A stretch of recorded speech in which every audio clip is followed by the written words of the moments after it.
Over the past few years, the compact sedan market has been flooded by Korean car manufacturers Hyundai and Kia, who've been making an affordable family vehicle that's also well equipped. But what about the already established car manufacturers? Companies like Toyota and Mazda, who've been making a family vehicle since the 60s. Well, today, we're going to have a look at the Toyota Corolla and the Mazda 3 right here on Open Road.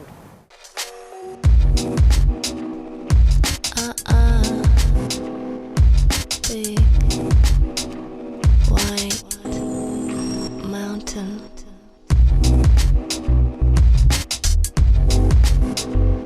I pretend it's my knees. Naturally, these cars are very similar. Both are made in Japan, both have 4 doors and seat 5, both use an inline 4-cylinder engine, and both cost near as makes no difference $25,000 new. But this is where the similarities end. Let's start with the Toyota Corolla S. Now, right off the bat, I have some issues with this car, and the biggest one being a lack of performance. Now, I would call the performance adequate, but no more than that.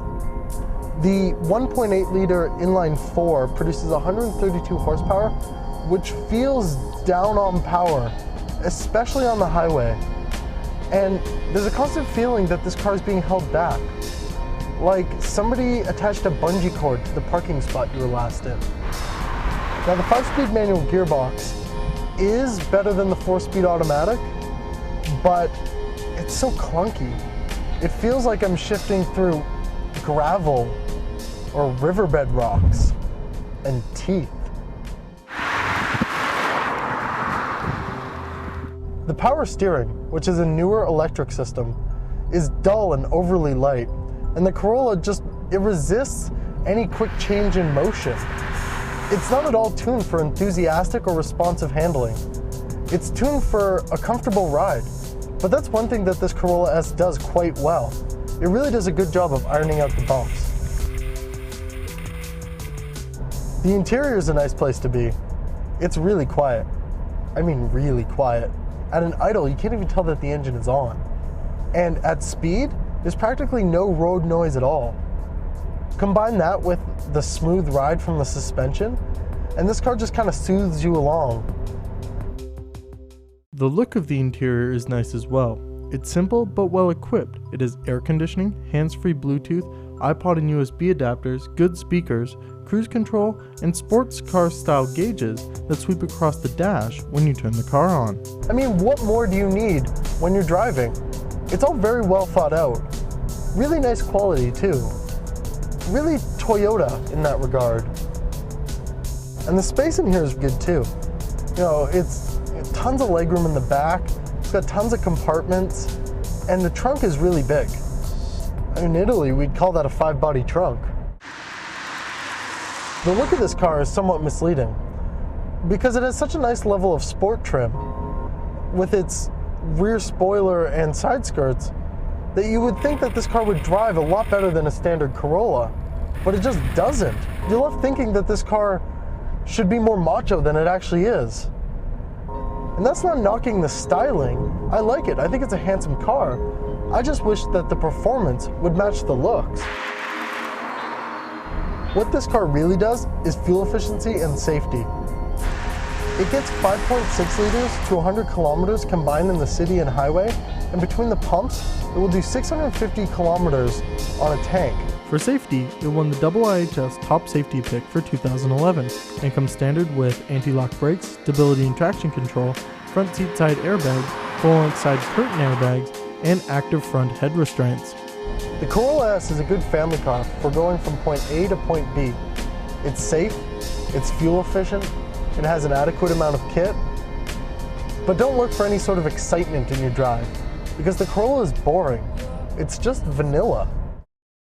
So, what about the Mazda 3? Is this less vanilla and more Ben & Jerry's?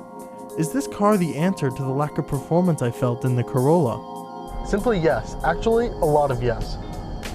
If these cars were TV channels, then the Toyota would be the Knowledge Network and the Mazda would be HBO. The Corolla is like a 2-hour special on slugs, nature's little scamps. But the Mazda, well, it's like Game of Thrones. It's just so entertaining. You always want there to be more. And in the Mazda, you definitely get a lot more. The performance for this car is key. I'm driving the GT model, which means this has the 2.5 liter inline-4, which produces 167 horsepower. Now all that power is driven through the front wheels through a 6-speed manual gearbox, which is silky smooth with its really nice short throws. Now unlike the Corolla, this car has plenty of power and a really robust torque curve, which means you get lots of get up and go throughout the rev range.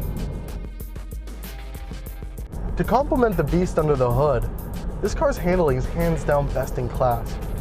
It's so uncanny. The steering is nearly perfect. You just turn the wheel and the car goes there. It's like telepathy. It's got plenty of feedback in the bends too. And the suspension is so sophisticated for what is honestly a budget sedan. It really hugs you to the road. It's firm, but it's not hard, and it doesn't succumb to understeer or plowing like so many front-wheel drive cars do. And on windy roads, like I'm on now, it goes like a stabbed rat. This thing is honestly a rocket ship on back roads.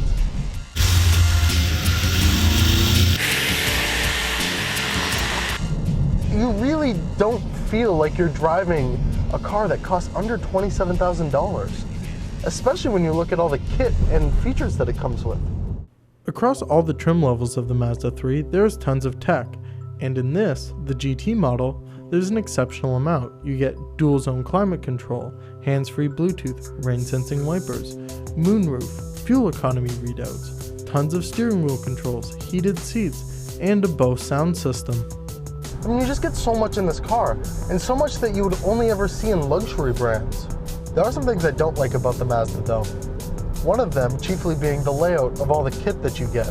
The center console, though it may look very stylish, is a mess to figure out. And the climate controls are set up completely unconventionally to how every other car has ever had it.